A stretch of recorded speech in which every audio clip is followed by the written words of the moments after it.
Hey VC, this is Dave here in Texas, and I thought I'd get on here and add to a video that Elliot Cruz had done earlier on Towns Van Sant, and he's a singer-songwriter out of Texas, and used to play, well, it's out of the Houston area, and I thought I would come on here and add a few singer-songwriters and kind of create a little thread here.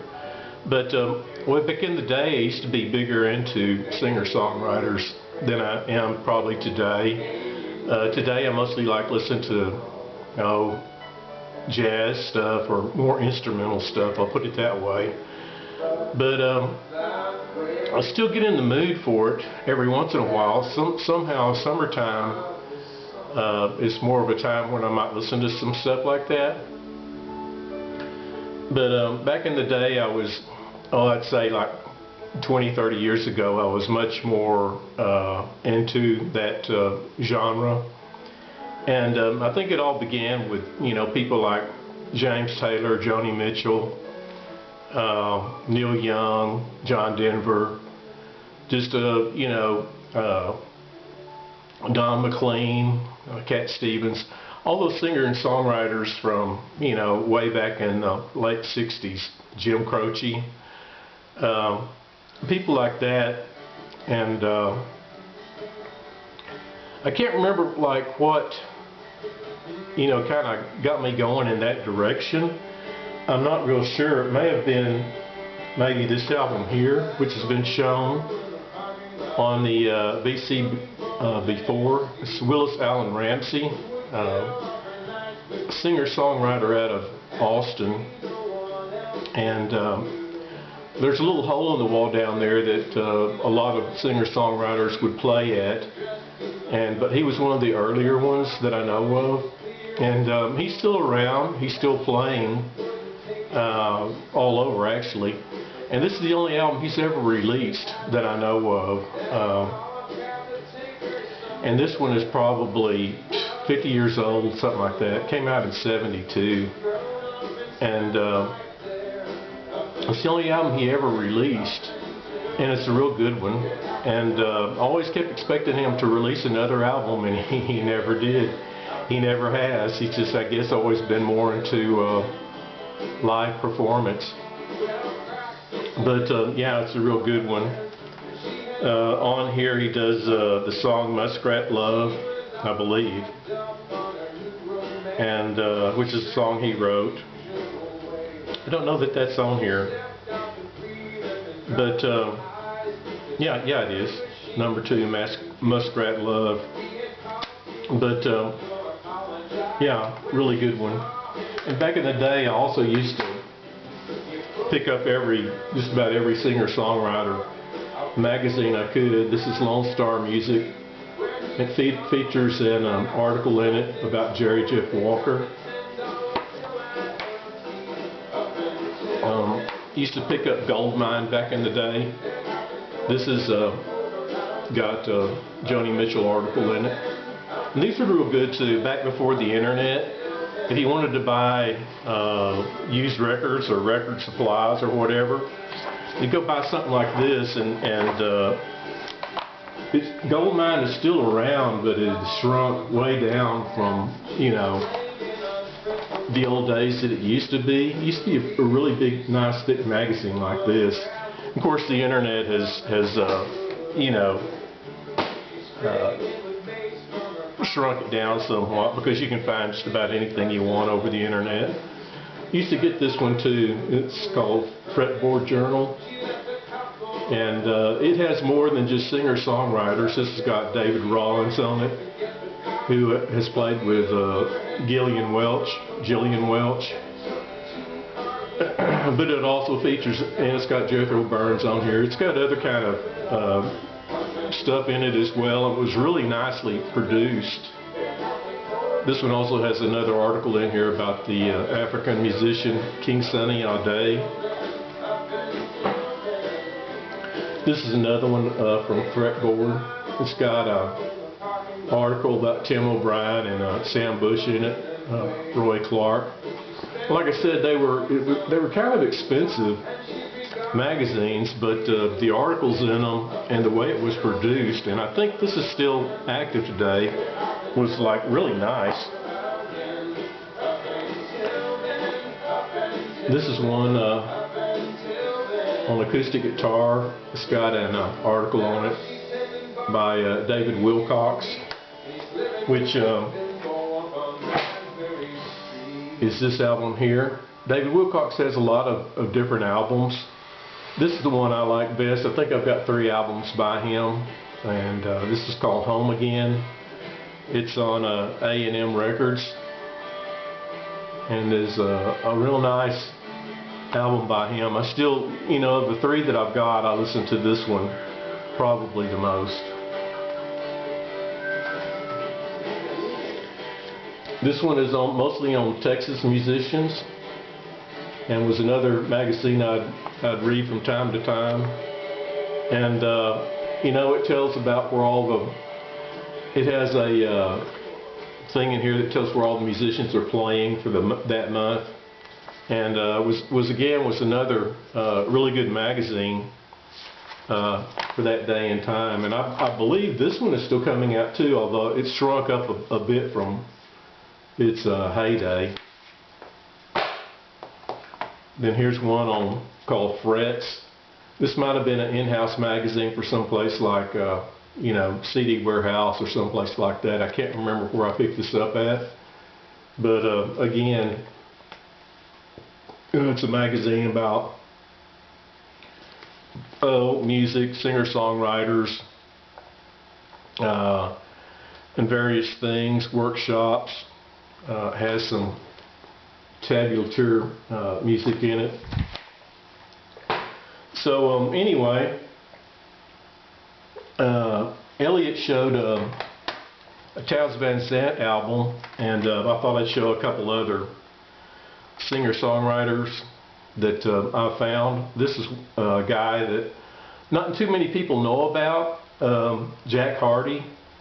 I got to see him play live. Jack has since passed on, and but back when he was alive, I saw him playing in a coffee shop there in Dallas. The name of it is called Uncle Calvin's, and it's a really unique place. It's run by I think I want to say Presbyterian, although it may be Episcopalian, but it's run by some kind of a group of church people, and it's a real nice venue. It's not exactly like a bar. You can't buy drinks or in there, and you probably can't smoke either that I know of.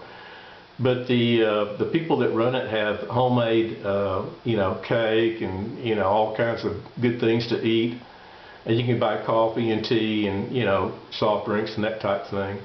But and the venue itself is really nice too.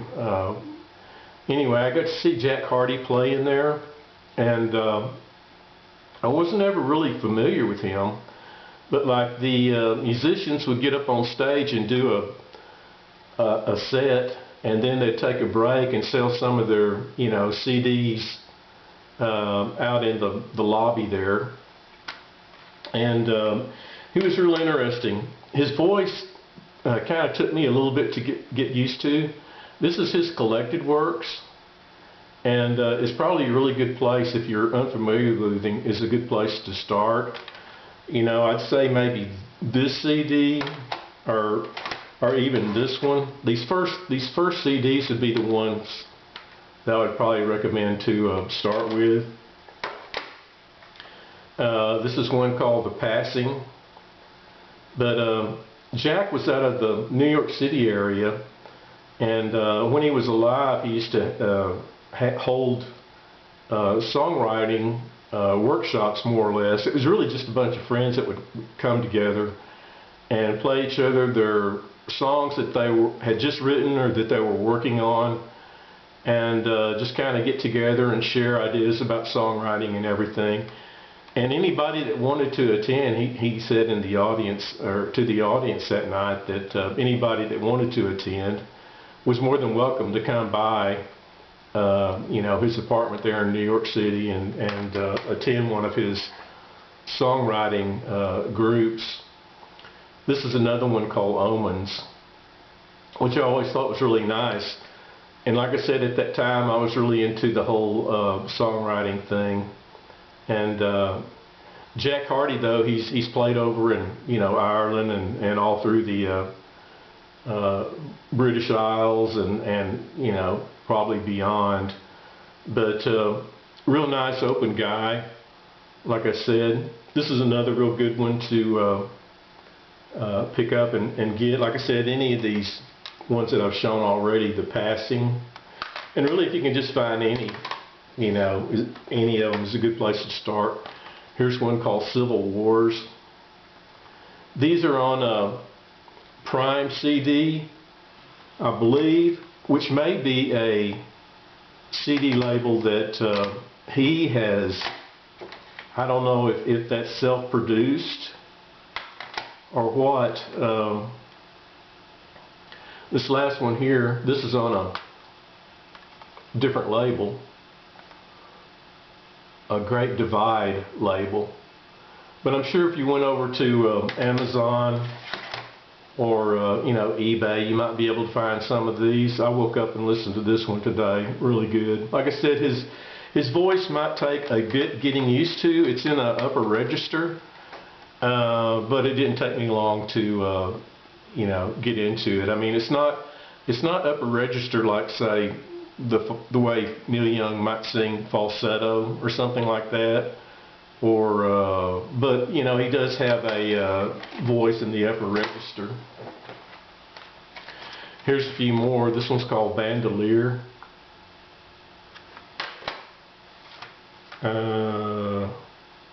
The Cauldron. Here's one called The Hunter.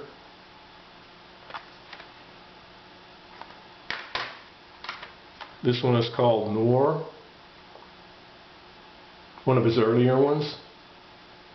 And he does have, on his albums, he does have other people that accompany him, and it varies from album to album.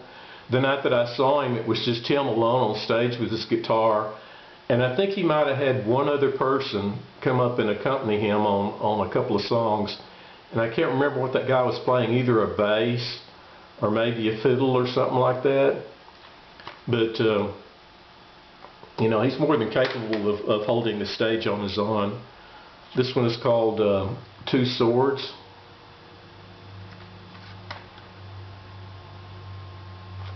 So anyway, that's Jack Hardy. The next person I might talk about is this guy here. This guy is from Fort Worth, Robert Earl Keen Jr., No Kind of Dancer.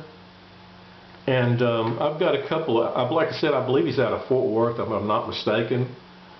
But this is the one I like. I usually go to, I'll listen to this one, man. It's a really good one. Almost every song on it is a gem. But here's one called Picnic. It came in this really kind of funky, it's just a paper sleeve like that. Doesn't have a case or anything. And but it's pretty good too. In fact, all of these are good as well. This one is on Sugar Hill Records, A Bigger Piece of Sky. It's the name of this one. This one is on, what record label is this? Arista Records, Arista Austin Records. And this other one, this first one that I like, is on Philo or Rounder Records. This one is really great though, because it's got, most of the songs on it I'm more familiar with. It's got a great song on here though that he sings about. It's called Driving in My Lane, and it's just about drivers anywhere. I'm sure if you drive a car in traffic, you're bound to be able to relate to the song, because he sings about some guy driving in this lane, and he honks his horn or something like that, and the guy flips him off with a finger. There's a song on here called Crystal Bell, I think is the way it's pronounced or spelt on here. But is a song about a ghost that supposedly in the song he sees one night, and weaves a song around that about this ghost that he saw. Front Porch Song. It's just a song that's very colorful about you know, a front porch swing, you know, that's you know, very well done about a front porch swing, you know. But if you're in the southern states, you can probably relate to that. And then you've got many of the songs on here are, like I said, really good. The Armadillo Jackal NC album. So that's Robert Earl Keen Jr.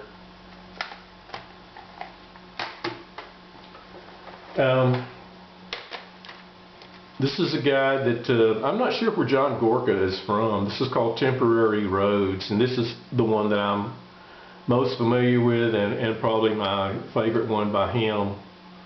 But yeah, this album flows real easy all the way through. And there's a song on here that ends the album. And I've not looked up, you know, what any of these songs on any of these albums mean. And to me, you know, a song means what it means to you. But the best I can make of it, there's a song on here called Brown Shirts, which to me means he's kind of talking about Nazis now, or neo-Nazi type people. I don't know if that's what he really means by it, but that's kind of what it sounds to me. But you know, all the songs are really great on here. Temporary Roads, I Don't Feel Like a Train Anymore, Grand Larceny, Looking Forward, The Gypsy Life. He has a real nice voice, one that you can, you know, is real accessible and that you can get into right away. But like a lot of his albums, they're all very similar, like any artist. This is on High Street Records, and Red House Records here. Between 5 and 7. And this is on BMG or High Street Records. And again, very good tunes and very good songsmith with his the way he puts his words to use and his use of poetry or lyrics. Let's see where to go next. I think I'll talk about this guy. I know I've seen oh golly, I'm forgetting his name now. The guy that talks about classical music, Robert, I believe is his name, has talked about Loudon Wainwright III before. This is his album called History. And a lot of his songs are kind of wry and ironic, that type thing. This is a live album that he has made called Career Moves. These first three I like the best of his stuff that I have. This is called Therapy. You know, some of them are whimsical too. I mean, they have a little bit of a whimsical, funny side to them on some of them. This is called Grown Man.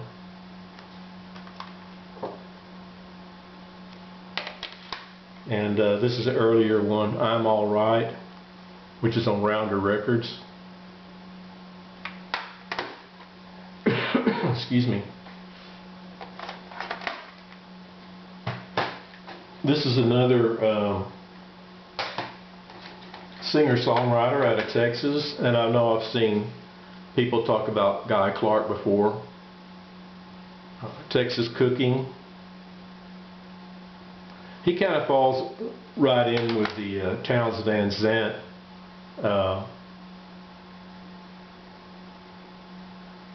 songwriter. being from Texas. I think there was I think he is on that, there's a Townes Van Zandt documentary, and I believe Guy Clark shows up on that. This one is called Dublin Blues. The Dark. And also on some of these albums, there are names that you probably recognize. I was going to read off a few of them on some of these. Like Tim O'Brien might play on one or two of some of these. You know, various people that are in and out of the, you know, acoustical Texas and singer-songwriter industry. This is Workbench Songs.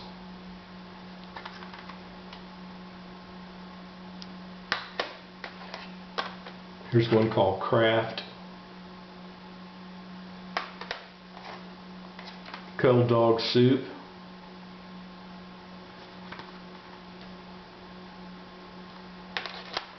Boats to Build. This is a real good one.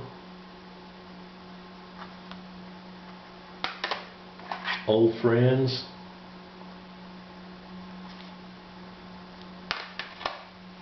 And this is one of his earlier ones. Old Number One. And he's been known to play around Austin, I'm sure, from time to time.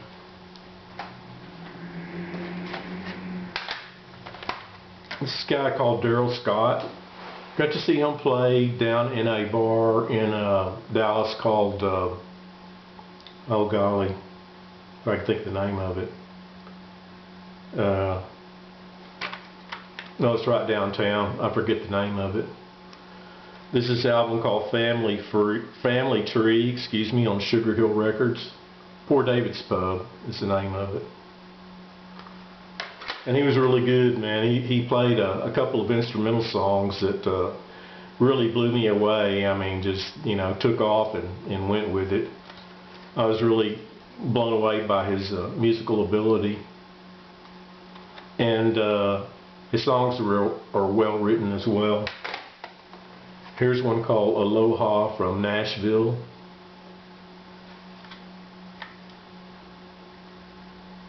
Very Texas back cover. I think this is, well, there's one other one. This is The Invisible Man.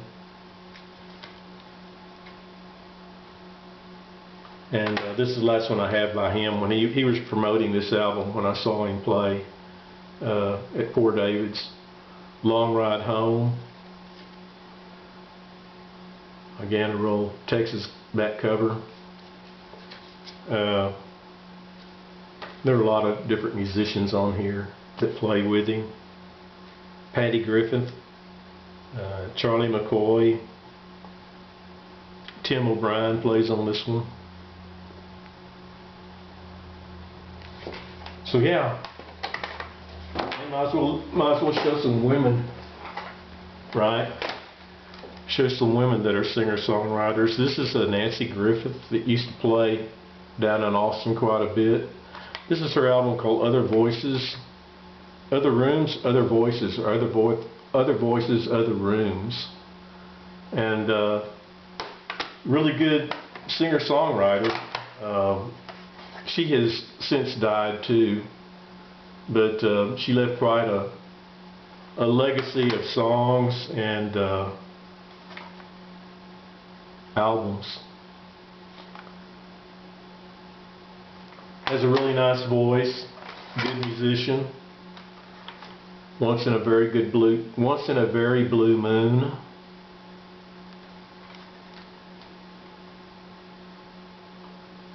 Very much puts Southern imagery in her songs.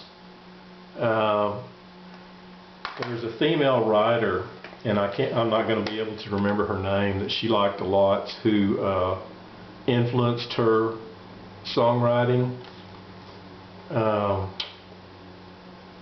I can't think of that lady's name, the writer. But The Last of the True Believers, standing in front of Woolsworth there. She's holding a book of Larry McMurtry, another Texas writer who did Lonesome Dove. That's the books that she's holding right there. Let's see if she's holding any other books at all. I was thinking maybe she might hold a book by that. Oh, she doesn't though. By that lady that I was trying to think of. This is called Flyer. On a Flyer bicycle. But yeah, her stuff is real accessible. If you like somebody like Emmylou Harris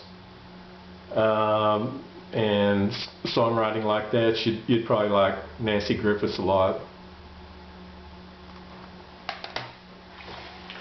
Then I got one other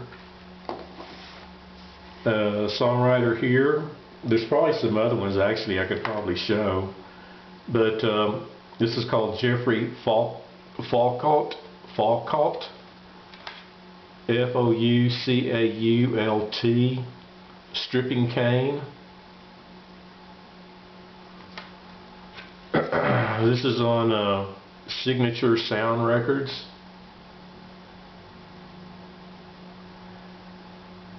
And again, fairly accessible, easy to get into songwriting. This is called Ghost Repeater. There's his name right there. In case you were wanting to check him out. Like I think you can find like most of these musicians over there on Amazon. And if not, you can always, you know, just type in their name and look them up. But anyway, I wanted to come on here and show a few singer-songwriters that I've enjoyed throughout the years. Kind of inspired by Elliot Cruz's video on Townes Van Zandt. And I've got some Townes Van Zandt there too, back in the back, but you know, I really can't add to what he has already said about Townes. But anyway, there's some singer-songwriters that I've enjoyed throughout the years, and just wanted to show what I had. So hope everybody's doing well. I just got over a good dose of the Texas crud, sort of a flu or virus thing that was going around, and I'm back on the mend now. I feel a little bit better. So I hope everybody's doing well, and we'll talk to you later.